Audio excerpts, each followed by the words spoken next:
लिपि पोती घरवा सजा दए रानी, फल फूल लावे बाजार जात बानी।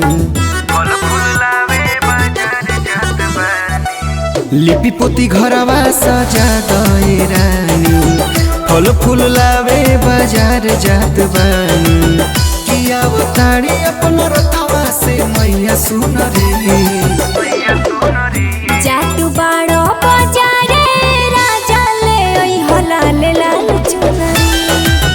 मुसी कहिया ओढ़ी के मोरी मैया ले ओई हलाल लाल चुनरी।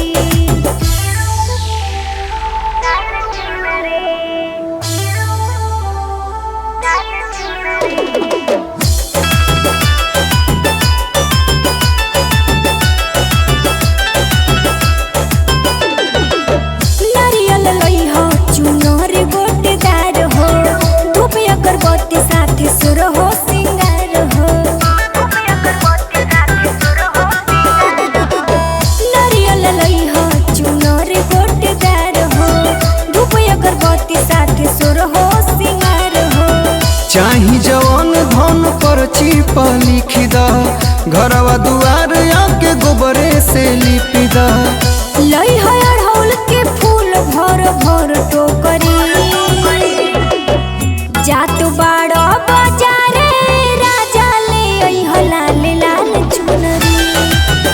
मुसी कहिया ओढ़ी के मोरी मैया ले ओई हलाल लाल चुनरी।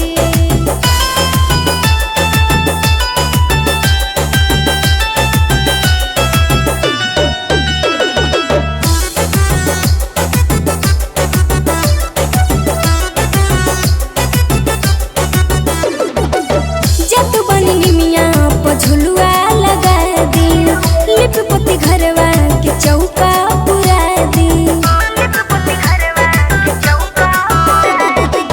जत बनी निमिया प झुलुआ लगा दी, लिप पोती घरवा के चौका पुरा दी। जातन के रवा के पतवा लिया दी, ओही रे पतैया से गेटवा सजा